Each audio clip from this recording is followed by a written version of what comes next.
Okay, so thank you everyone for joining us this evening. And as I said previously, extra thanks to you, Professor Viet Nguyen, for joining us and coming to talk to our students at St. Nicholas about your work and also about some questions related to global politics.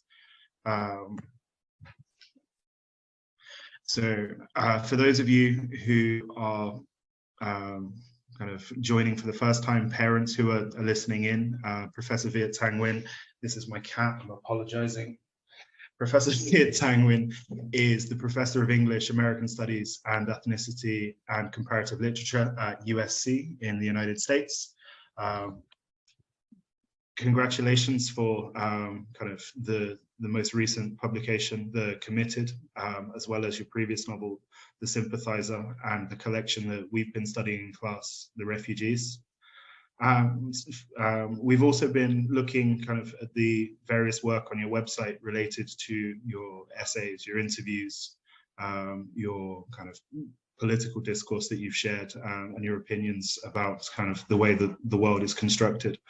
And I think most importantly, as is typical of us at St. Nicholas, thank you for being a kind person and for joining us this evening.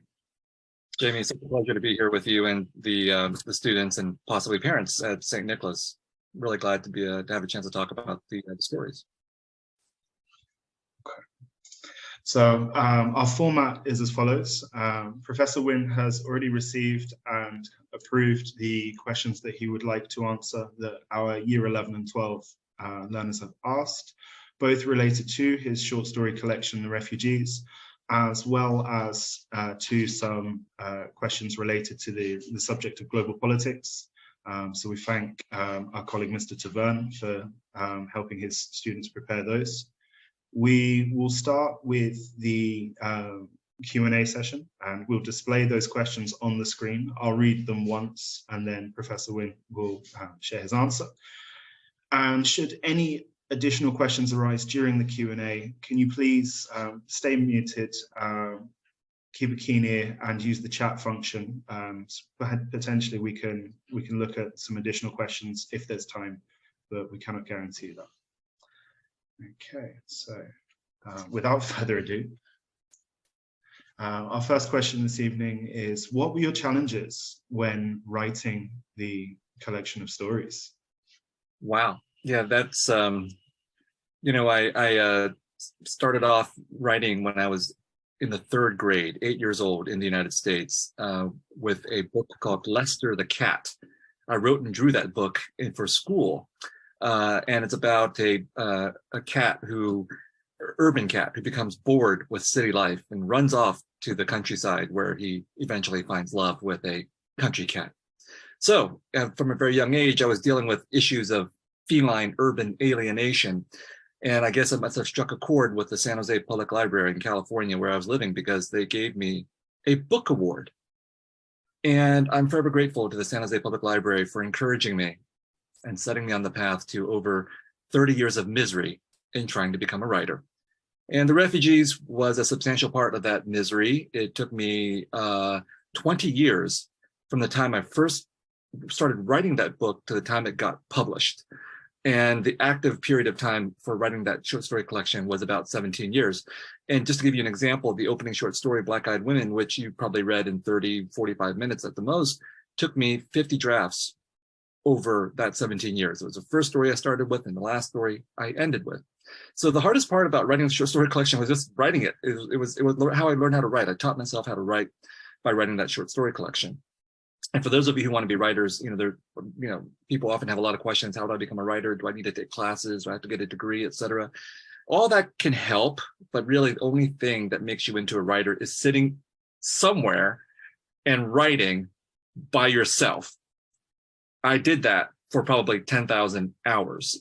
And that's what it takes to be a writer. And, sometimes you see movies about writers and it's like really glamorous, they go to parties and they get flown to these exotic locations and that they get treated well. That's like 0.1% of what it means to be a writer. The rest of it is honestly a lot of obscurity, rejection, misunderstanding, isolation, loneliness, and you have to just be. I just had to be able to endure all of that for 10,000 hours, and so that was the hardest part, and struggling with these questions of whether the book would ever be finished, would the book ever be published, would anyone ever care, would anyone ever read these kinds of things. And although that was really hard to deal with, I'm actually grateful for having undergone all of that struggle, because I think that for me, being a writer, it's partly about all the fantasies we have about writers and the idea of talent and genius and all that kind of stuff. But to be honest, I'm not a very talented writer. What I am is an extremely stubborn human being. And I've known many other aspiring writers who never became published writers or fulfilled their visions of what they wanted for themselves as writers, because they might have had more talent, but I don't think they had as much persistence and stubbornness or foolishness or whatever you want to call it. And struggling through that writing experience made me, I think, a better writer, both in terms of my understanding of the art, but also my understanding of the suffering that goes into the writing. And that what is really important about writing is not all the human vanity stuff, what I just talked about, the awards, the publications, the readers, all that kind of stuff. That's important, of course, but it's also human vanity as well. And for me, ultimately, what I learned after those 20 years was writing is about writing. Art is about art. That's what I'm devoted to and dedicated to. And unless I had gone through that terrible 20-year period, I never would have appreciated it. So in fact, if it had taken me a year to write The Refugees and I had published it when I was 25 years old and I'd gotten, all the fame and everything, I'd probably be a horrible, horrible human being. But because I learned some humility through that experience, I think it prepared me eventually to write The Sympathizer, the book for which I'm probably best known, and also to deal with the consequences of the successes of that book. Thank you ever so much. There's so many life lessons in the answer that you've just shared with us as well, this idea of dedication, humility. Let's move on to our next question. Which of the short stories do you relate the most to? That's a hard one because there are, I think, 9 or 10 short stories in there. And of course, like children, you don't love them all the same. Are you supposed to say that? You're supposed to say, I love all my children the same. Or are you supposed to say, well, I have different feelings about different children? Well, I think that the Black-Eyed Women story that I mentioned means a lot to me because of the struggle that I underwent with that story. And I'll tell you one thing about writing short stories that it took me 20 years to understand. Less is more. That was a really hard lesson for me to understand because I'm actually more of a maximalist kind of writer, which is why when it came time to write The Sympathizer, I was like, oh, thank you. I have 400 pages, 500 pages. I can work through my ideas and everything. Big ideas. With the short stories, the problem was I still had big ideas, but 400 words is not a short story. So I had to learn how to take things out and to try to boil stories down, these short stories down to what was the most essential, what was the most essential thing about a character and the story that they're involved with. And with Black-Eyed Women, I'll give you an example. That the way that the story looks now that you read looks almost nothing like what it looked like at the beginning. Because at the beginning, I thought, well, I want to write a story about 2 lesbians and the person from the past who intrudes on their lives. And then the story just got more and more complicated. And every time I reached the dead end of the story, I thought, okay, I got to do something with the plot. I have to have a car accident. I have to have a murder. I have to have a ghost. And it just got getting more and more complicated until I finally realized that story is not about all those external things. The story is about these characters and their relationships. And ultimately, it took me 50 drafts to figure out that the story is really about not 2 lesbians and the person who cheats on their past, but about one of the women, and her brother. And once I figured that part out, I could throw away 49 drafts and produce what it is that you eventually saw. And a lot of the 49 drafts are actually there in the story, but they're underneath, and that's, something that Ernest Hemingway talked about in terms of short stories. When you write a short story, when you read a short story, you're only seeing the tip of the iceberg, and then there's all the rest of the iceberg beneath the surface. And that is, I think, what helps to define a really powerful short story. This sense that we don't see the immensity of what's going on. We're only seeing the surface, and that's the writer's job to convey that. The other story, and just really briefly, that means a lot is War Years, because it was the only autobiographical short story I ever wrote. And the mother in that short story looks very much like my mother. The father is not really my father. And it took me a long time to write that story because I thought, I don't want to write about my life. My life is really boring. And I don't want to write about my parents because my parents are too close to me. And the stuff that's described in that short story about it really happened to us. And so that was a very challenging story to write, because it required me to write autobiographically when I didn't want to, and to think about parts of my life that were in my parents' lives that were really, really hard to deal with. But I'm grateful for having done that, because eventually that planted the seed for the book that I just finished, just sent off to my editor and my agent like 2 days ago, which is something I never thought I would write, which is a nonfiction book that's also in many ways a memoir. And it builds out of that short story, War Years, and tries to make sense both out of my parents' lives, my life, but also war years, the war years that defined our lives, and a very, very significant period of Vietnamese and American history. Okay, thank you ever so much. Let's move. Okay, so we've kind of touched upon this with the previous answer. Are any of the texts in this collection connected to an event you faced in real life? So yeah, definitely War Years would be the most explicit about that. But I'll just give you another example. Fatherland, the last short story in the collection, was inspired by this random chance meeting I had. I went to this event and I met a Vietnamese American woman, and she told me the brief story about her life, which is that she was a refugee, and she had fled Vietnam with two of her siblings and her mother, and they left behind the father, the husband. And then he eventually found another wife and had 3 more children and named them after the first 3. And I thought, oh my God, that is such is it a great story? I don't know. I mean, I thought it was a great story. So I said, can I write about this? And she said, yes. And I wish I remembered her name and had a contact for her so I could tell her. I actually wrote that short story about her and her family. Everything else in that short story is imagined.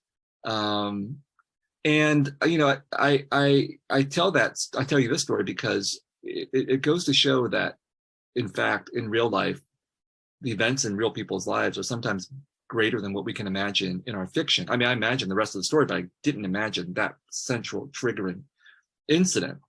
And one of the reasons why I wanted to write the short story collection, The Refugees, and which is mostly about Vietnamese refugees, is that I had grown up in this Vietnamese refugee community in San Jose, California in the 1970s and 1980s. And there were so many stories like this that were not fictional. They were fact. People had been through such incredible experiences.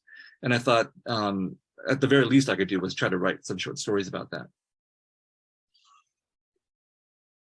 I can't believe that that's a true story.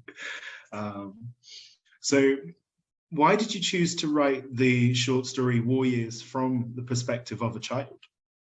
Yeah, that was me. I mean, the child in that short story collection is me. And what happened was that one time my mother came home from the grocery store and just recounted really briefly this incident where a woman had come to her store and had asked for money for this anti-communist cause. And that's all she said about it, but I never forgot about it. And I grew up in the 70s and 80s for about a decade watching my parents work at this grocery store, and it was a really difficult physical experience for them, and I'm sure a difficult emotional experience for them. It wasn't difficult for me physically because my parents, unlike a lot of immigrant and refugee parents, spared me from that store. They didn't want me to work in that store. They didn't want me to become a shopkeeper. They wanted my brother and I to get an education and do something more middle class. So, but it was emotionally really devastating, I think, for me, because they lived the classic immigrant and refugee dilemma, which is they sacrifice themselves to raise their children and give them a good life, and then they didn't have the time to spend with their children. So it was like really emotionally difficult. And so I was, I like to say that experience gave me the requisite emotional damage necessary to become a writer. Hopefully not too much damage as to be completely screwed up, but just enough to be a writer. And so that's why that boy in the story is me. I wanted to take on that challenge of writing about myself with only a slight layer of fiction on top of that. And the first half of the story, as you get exposed to the workings of the grocery store and the lives of the family, all that is true, including the incident where they're held up at gunpoint. That really did happen to us exactly as I described it. But then the rest of the story about hunting down or tracking down Mrs. Hua and seeing how she lived, that was completely an act of imagination. And it's born out of my sense that there were so many people like Mrs. Hua in the refugee community who had lived through her experiences. And in some ways, I felt them to be quite alien from me, very different from me, and oftentimes very politically objectionable to me and what they believed in. And yet at the same time, I felt that I had a deep empathy for them and what they had been through, because I think I had some sense of what they had been through. And I wanted to exercise that empathy to work with a character who I did not agree with politically, but for whom I felt that there had to be a human understanding of who she was and why she was. And I felt that there was, for Vietnamese refugees in the context of the United States, but wherever they ended up, Vietnamese refugees have ended up in dozens of countries. I think there is a very little human understanding and empathy for who they are and what they've been through. And that's not unique. Refugees and immigrants all over the place arrive in these countries where they're seen as strangers, they're seen as others, they're treated as children. And the people of the host country have very little understanding for them or empathy for them, and only see them as people who have been disabled by their foreignness and by their lack of fluency in the local language. And so I think there is something, to me, very universal in that experience that Mrs. Hua had of having been through tragedy, really just deep, complex tragedy, and arriving in a place where no one understood what she had been through. Thank you ever so much. So in War Years, why is the boy not given a name? For some of the same reasons why in The Sympathizer, the narrator of that novel is not given a name. In both cases, I wanted, I think, a narrator who was universal. And I felt that the more specific I became with a name, especially a Vietnamese name, the more difficult it would be for non-Vietnamese people to have an immediate connection. So I've not changed my name. Still very, well, I'll amend that. My name in Vietnamese, actually, if you pronounce it the Vietnamese way, in the Vietnamese sequence, is Nguyen Thanh Viet. In American English, it's Viet Thanh Nguyen. And so I have changed my name, I guess. I've taken away the accents. I've reordered my name in the typical Western sequence. But I never changed my name in the sense of taking on an American name. But I think a lot of Vietnamese people do, and so do a lot of immigrants and refugees, change their name to fit into whatever society they find themselves in, so that they can be more easily understandable, more easily relatable. And I felt that even though I didn't do that personally, at the level of my fiction, I have to try to figure out the relationship my audience or my readers are going to have to my characters. And so by making certain protagonists, especially the first person narrators, nameless, I would avoid the problem of readers stumbling on the name. So not to make them any less Vietnamese, but to at least remove that part of the obstacle. So for example, you read a book by F. Scott Fitzgerald or Ernest Hemingway or whatever. There's all kinds of Western or English or American names in there, and I can remember all of them. But if I give a non-Vietnamese speaking reader a book full of Vietnamese names, I'm pretty sure most non-Vietnamese readers will have a hard time remembering who's who if they're confronted with 24 Vietnamese names in the Vietnamese fashion. So it's a delicate relationship for me as a writer, between insisting on being fully Vietnamese in some ways with the content and the characters, and in other ways also trying to figure out what kind of impact the Vietnamese specificity will have on the readership. And so this is one strategy that I chose to deal with it.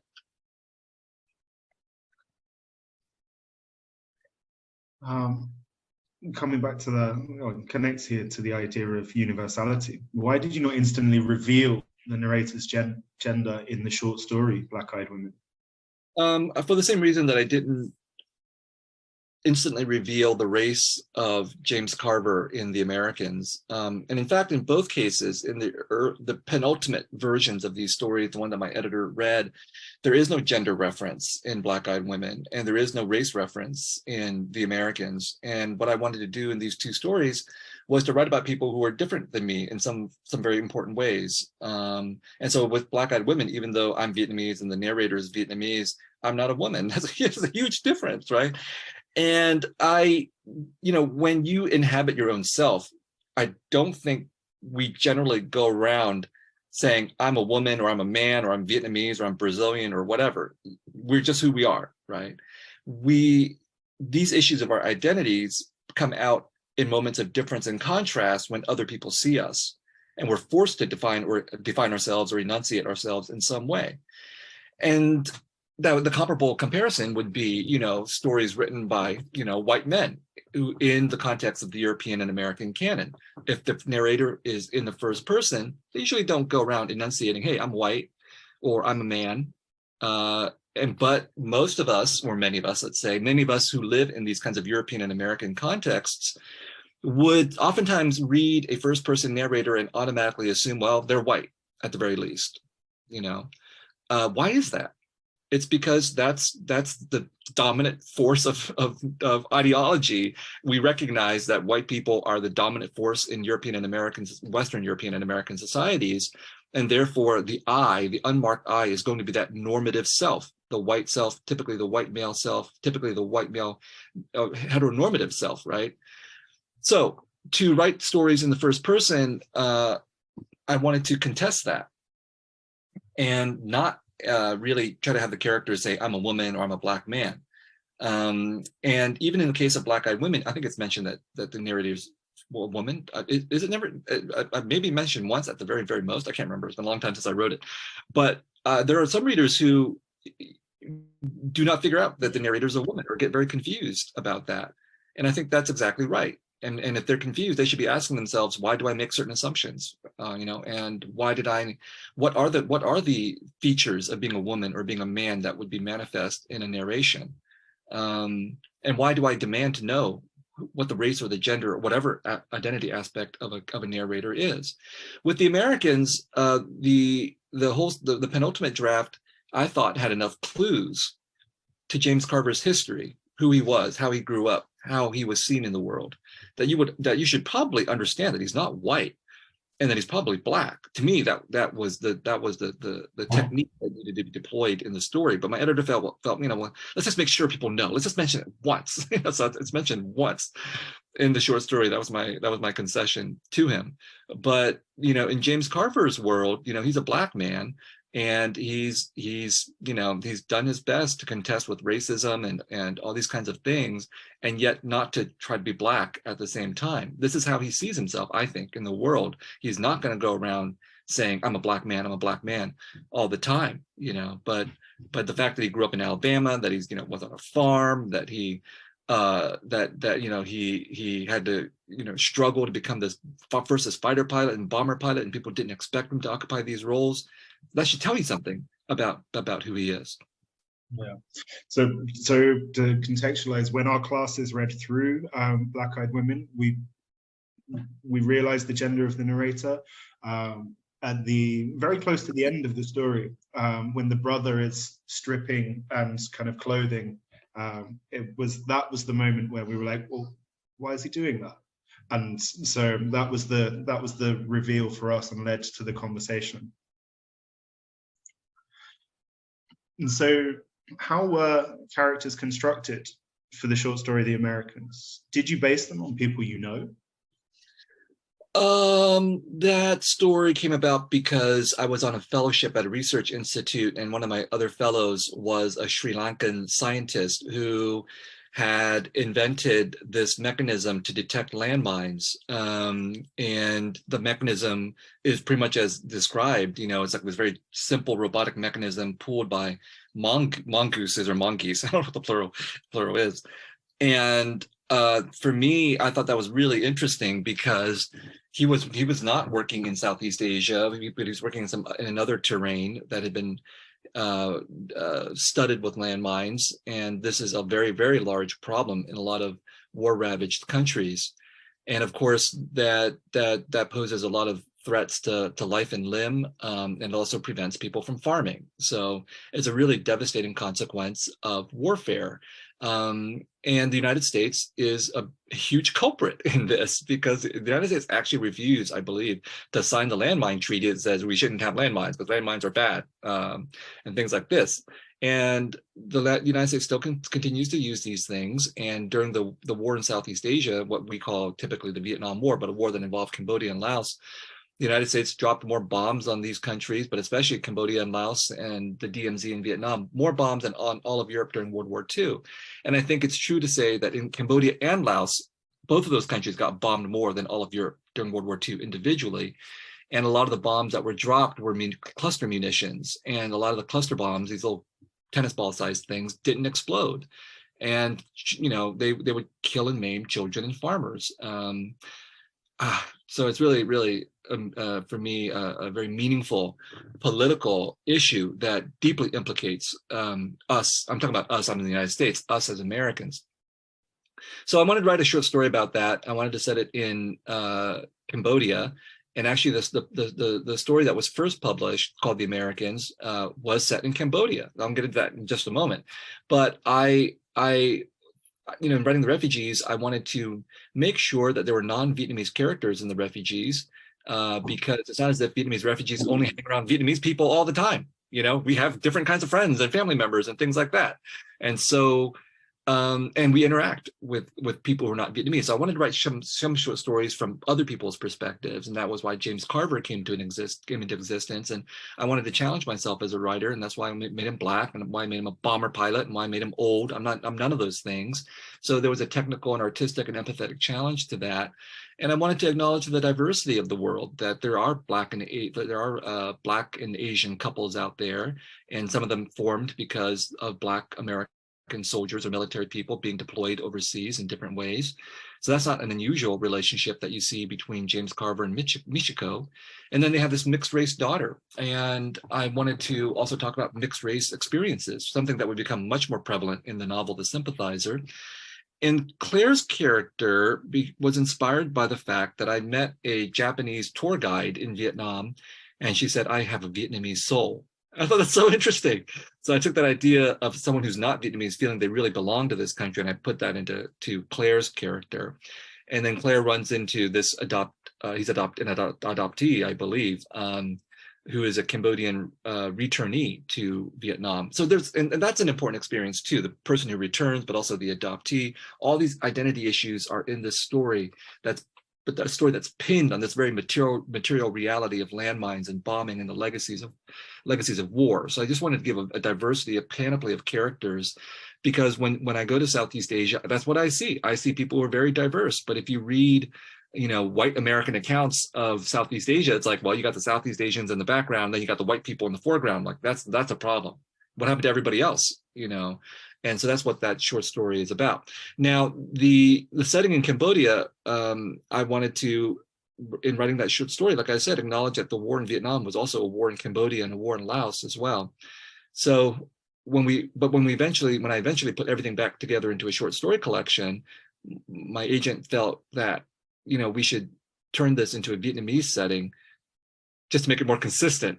And I was like, oh, I don't know if I want to do that, but I agreed to do that. Because my agent felt that we would just confuse people if we did this. He was probably right in one way, but in doing that, I think I also, did not get to touch on the point that I made, which is Vietnam, Cambodia, Laos were all a part of this war.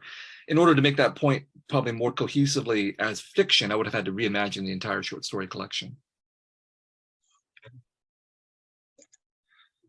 So why did you choose to explore the global issue of homophobia in The Other Man? What were you trying to represent there? Well, when I went to high school in San Jose, California, my parents sent me to the best high school in San Jose, a college preparatory, which was also an all boys school. Okay, that was a weird experience, and I'm still recovering from that many decades later. Now, if you look at that school, 1,200 guys, chances are 10%, so perhaps, were gay leaning, queer, something, gay questioning, whatever. But that never came up. Never came up. I had no idea that the words gay or homosexual I don't believe were ever said in that high school. Epithets might have been said, but not those words. And so when I encountered my first gay person, who was actually a lesbian, when I was 16 at one of my part-time jobs, I was like, "What is a lesbian?" My mind was blown. I never even knew this type of person existed. Then I went to college, and it was like I went to Berkeley. I was like, "Oh my God, there are gay people everywhere." So I mean, I've been like many people on a big learning curve about issues of gayness, of homosexuality, of queerness, and now even more diversified LGBTQ landscape that involves transness as well. But at this time, in writing this short story collection, I wanted to make sure that I wrote stories about gay experience. And so that's why, in my mind, the narrator of Black-Eyed Women is actually queer. Never comes up because this is not really an issue for her. That's not the primary issue in that short story collection. But if you assume that she was heterosexual, ask yourself why, because in my mind she was not. And because of the background of that short story was that she was originally explicitly a lesbian. And in the other man, I wanted to talk about gay men, because I certainly encountered Vietnamese gay men, and you know, they have all the typical challenges that you might expect as being gay in Vietnamese society. And it was an empathetic challenge, an artistic challenge for me. It was also another way of writing the Vietnamese refugee experience from a different angle. I felt that, the standard Vietnamese refugee experience assumes, again, sort of a heteronormative point of view. Well, what happened if the person was gay? What happened if they came to the United States not realizing they were gay? They didn't have the language for it, whatever. And then they come to the gayest city in the United States, and they're given this whole new perspective on things and a whole new vocabulary on things. What would happen? And so the refugee experience is transformative, not just in terms of national cultural identity, but also in this case, sexual and personal identity as well. And if you think that being separated from your family because you're a refugee is difficult, imagine what it would be like if also your sexuality was something that your family didn't know how to deal with as well. So it just added also to the drama for this particular character, and therefore the drama for the story and for the reader. So some of our other students have been studying Edgar Allan Poe alongside, and they'd like to know if Edgar Allan Poe was a source of inspiration in your texts, and if so, in which way has he impacted you? Well, my first encounter with Edgar Allan Poe was in the 6th grade when Miss Corman, my 6th grade teacher, decided to show the class a TV version of The Fall of the House of Usher. And I don't know about most of the people out there, but I'm easily scared. Okay, so I was like, even from a young age, I'd read ghost stories when I was in the 3rd grade, and then this Fall of the House of Usher comes along, the dramatization, and I was freaked out for years. I had a hard time being alone in the house at night in the dark, and I have vivid memories of just being scared walking from my bedroom to the kitchen to try to get a glass of water at night, being terrified of that dark hallway.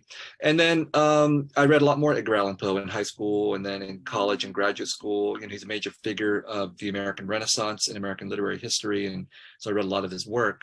And so, yeah, I'm pretty sure that reading, his poetry and his short stories, and I read the collected short stories of Edgar Allan Poe, that undoubtedly impacted my understanding of ghost stories, of haunting, of people rising from the dead. And he worked on these themes in a very, explicitly ghost story fashion. But in the refugee experience or refugee experiences, there are ghosts. Vietnamese people, for example, do believe in ghosts. Good ghosts and bad ghosts. Bad ghosts are the kinds of things that crawl out of wells. Like, whoa, you don't want to encounter that ghost. But good ghosts are the ghosts of your loved ones who've come to say goodbye. And there are a lot of stories about people like that. And so, and then also, Vietnamese people who flee as refugees oftentimes feel haunted by their past. That's a figurative kind of haunting, but a real haunting at the same time. To be haunted by your past is a real thing. So the expression to be haunted is sort of metaphorical, but people really do, in being traumatized and suffering from loss and having left loved ones behind, they're haunted by all of those things.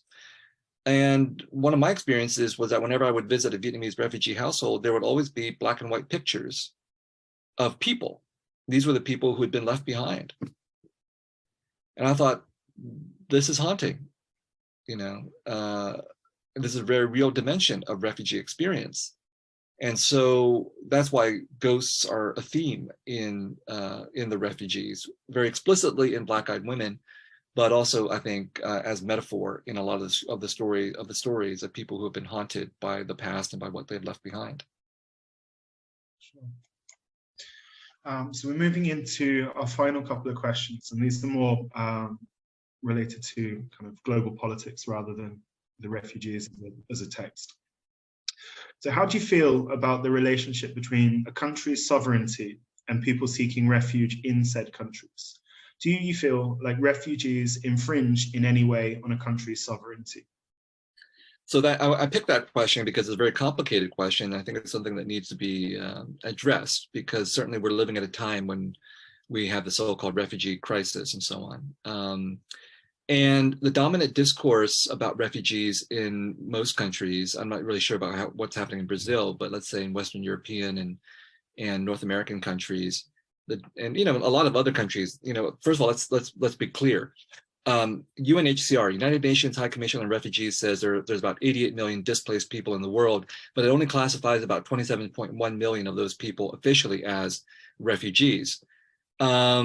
Now, of that population, let's be clear that the overwhelming majority are in what we would call the countries of the global South, not the global North. So actually, when Western countries, North American and Western European countries talk about the threat of the global refugee crisis, they're not being truthful. Okay, it's like most of the countries who are absorbing refugees and dealing with refugees are in the global South as well. And when the United States is talking about, as we are now, taking in basically just a few thousand refugees, that's not a threat. That's not a crisis. We can take a lot more, and so can a lot of Western European countries. So the language of the refugee crisis is deeply problematic because it blames refugees for the crisis. It blames the victims for their own displacement. And it constructs a humanitarian narrative that valorizes the West. Northern, countries that take in refugees regard themselves as saviors, that they have rescued these poor, desperate people. That narrative is binaristic, it's oversimplified, it's one about evil and good, with the refugees being mostly evil and sometimes good, but only being allowed to be evil or good. That is, the refugees are a threat, we have to keep them out, or the refugees are innocent and good and we'll rescue them. But there's not that many of them. But in that narrative, the humanitarianism is all reserved for the rescuing country. And what that narrative does is completely erase the history and the present of how most of the reasons why people exist as refugees is that sometimes have to do with the internal workings of the country that is sending them out as refugees, but a lot of the time is dealing with causes that are rooted in the global North, Western Europe, North America. We're talking about global capitalism, global militarism, global colonialism. These are the causes, the long-term, deep-rooted structural causes that have produced refugees. But instead of Western Europe, North America taking responsibility for our culpability in, for example, climate catastrophe, which produces refugees, or our culpability in colonialism, which has carved up countries and created the conditions for the kinds of ruptures that produce refugees now, instead of taking responsibility, we blame the refugees. So it's a real sleight of hand, ideological sleight of hand, and it revolves around the manifestation in this question of the idea of sovereignty. Should we allow refugees to violate our national sovereignty? You've already violated national sovereignty. If you're Western Europe or North America, you already violated national sovereignty by colonizing a lot of these countries, invading these countries, and so on. Afghanistan is a perfect example. The United States praises itself for rescuing 75,000 or 100,000 Afghan refugees. Good. We wouldn't have needed to rescue these refugees if we hadn't invaded Afghanistan in the first place. That's exactly what happened in Vietnam, Cambodia, Laos as well. So sovereignty is a very misleading question. because again, it puts all the blame on the refugees for violating national borders, right? And lastly, I want to say that, I believe in abolition.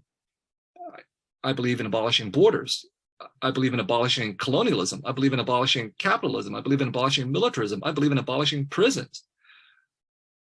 And refugees are tied into all those things, as I've tried to gesture at. They're produced by colonialism, capitalism, warfare, militarism, and so on.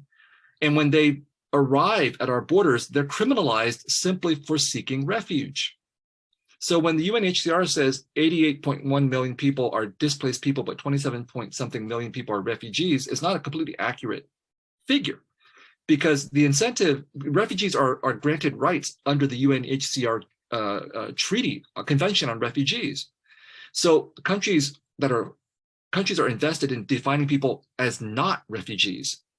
That's why Australia, before people can even get to their shores, send people to a prison island where they're not refugees. That's why the United States has detention camps outside of the borders so that people are there, therefore they're not refugees. That's why Britain is sending people to Rwanda so they won't be refugees, but they are refugees. But they've been criminalized, they've been turned into criminals, and they end up in detention centers or refugee camps that oftentimes function just like prisons. So abolish the prisons too. So, final note, is that a utopian perspective on my part? Maybe, but I don't care. As a writer, I'm not obligated to be realistic. I'm obligated to give you an analysis and to give you the truth and to give you some vision of what a better world can be versus a vision based on nationalism and sovereignty. I agree with you entirely, and I think plenty of the people in this room will as well. Final question we have kind of from our pre-recorded ones. Do you believe the international community should enforce regulations or conventions that would create intervening systems where borders make it difficult for refugees to seek help/refuge? I think I probably addressed that in the previous response. I'm not sure I completely understand the question, but if the question is saying, should we deter refugees before they ever get to wherever it is that they want to get to, we're already doing that. So I would prefer that we didn't do that. The so-called refugee crisis that we're confronting is nothing compared to what we're going to see in the next few decades if climate catastrophe continues in its own way, continues the way that it's going. And so for me, this whole idea of interim measures, whatever you want to call those, are things that will not solve the problem. What they will do is like erect walls or borders or fences or whatever, or create these detention camps where we're going to house people and all that kind of thing, or try to block refugees from crossing through certain kind of land borders or through the oceans and so on. That's actually never stopped refugees from coming. What it's done is, like I said, to criminalize refugees, to punish refugees, to torture refugees, and also in a lot of cases to expose refugees to death. So, for example, the United States has tried to close off its parts of its land border, et cetera. It hasn't stopped. What refugees have done is to go around that and go through the deserts where they're being routed, and they die. And of course, we know that's going to happen when we do that. We're hoping that the threat of dying will stop them from coming, but they don't. All that we've done is make it even just more perilous for them, and we kill more people. And so I think that the better strategy, obviously, for us when we think about refugees is, again, to think of refugees not as a problem, but as a symptom of a problem that we're responsible for, and to address that problem that we're responsible for. That would be the way to prevent refugees from coming. And it's going that perspective, I think, will become increasingly more important even within the countries of the global north. Or anywhere really, because climate catastrophe destroys borders. Climate catastrophe doesn't respect borders. So this whole idea about keeping refugees out of our national borders, that's one issue. But what happens when the refugees are internal to a country? What are you going to do when it's the state over or the city over that's producing refugees because it's been flooded or hit by hurricane or whatever? Are you going to build walls around your city or around your neighborhood? Are you going to have armed patrols to keep out people from the next city from coming in? I mean, that's dystopia that's already been written about by science fiction writers like Octavia Butler. That's not the future I want to live in. And so therefore, the strategies I'm talking about are completely applicable to the internal issues within a country as well as the global issues that we confront. Okay, thank you ever so much for taking the time to answer our Year 11 to 12 learners' questions. I've seen a couple of additional questions in the chat, but I think they are from some latecomers, and those questions you've already answered comprehensively in your previous answers. So we'll invite them to come back and watch the recording. Somehow my interviews always end up ending on such a gloomy note. So let me just say, I mean, I don't know, we're positive though by saying, hey, you know, it was really great to talk to all of you, and whether you, okay, the book has been assigned, whether or not you've all read it is a different issue. But the idea that you're reading literature, whether it's mine or Edgar Allan Poe's or whatever, that is something positive to end on. I find it, you know, I find it inspiring that we're still talking about Edgar Allan Poe after his short and miserable life that produced such great art, and that we find in his stories something that is still speaking meaningfully to us. That is to me something enduring and something wonderful about literature, art, and culture. And it's very clear that St. Nicholas is privileging all those things. For sure. My colleague Renz and I are constantly talking with one another about how we love to have students that study politics and literature simultaneously, not just because it makes our lives easier because the concepts cross over, but because it makes for kind of more globally conscious, world-aware people thinking about their places in the world. And I think from all of us, it's very clear that you as a human being and as a writer, Viet, are thinking exactly about that, both in terms of the way that you've answered your questions and also in your writing. So I would like to invite our students to kind of just turn their cameras on quickly and kind of give you a silent Zoom round of applause as a kind of show of our gratitude. Thanks, everybody. Thank you so much, Viet. Again, honestly, I'm just really grateful. We're all really grateful to have you here. I might send a follow-up question to your colleague about your inspirations, but I know we're out of time. So thank you once again. Very inspiring and just an amazing opportunity for all of us. Thank you so much. Goodbye, everybody.